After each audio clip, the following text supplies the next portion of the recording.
These cleanup instructions are for water-based paints only. See your owner's manual for oil-based cleanup and for complete cleaning instructions. Begin by turning the prime spray knob down to the prime position to relieve the system pressure. Remove the cup assembly and pump filter from the sprayer and set the sprayer on a rag. Remove the cup lid and pour any extra paint back into the paint can. Clean all the parts with warm water, including the inside of the vacuum valve. Fill a clean cup assembly half full with water and reattach it to the sprayer.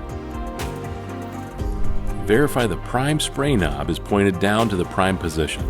Set the speed control to the highest setting available. Turn the sprayer upside down and trigger for 15 seconds. Refill the cup assembly to the halfway mark with clean water and reattach it to the sprayer.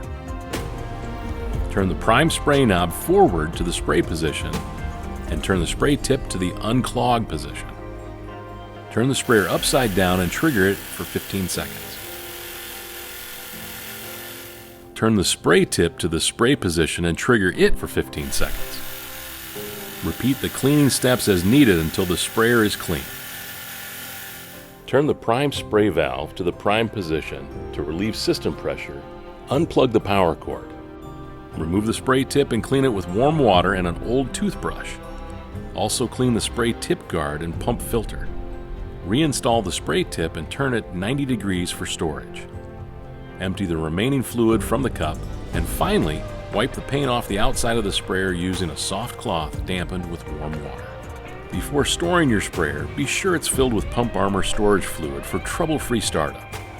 With the sprayer upside down, pour approximately 2 ounces of Pump Armor into the pump opening. Install a clean pump filter into the pump. Keep the sprayer upside down and attach the cup assembly onto the sprayer. Plug the sprayer into the grounded power source. Then over a waste pail, pull the trigger. As fluid comes out of the spray tip, immediately let go of the trigger.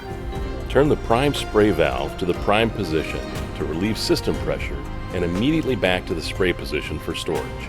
Unplug the power cord. Then replace the child-resistant cap on the Pump Armor bottle and tighten securely for the next use. Your sprayer is now clean and ready for storage.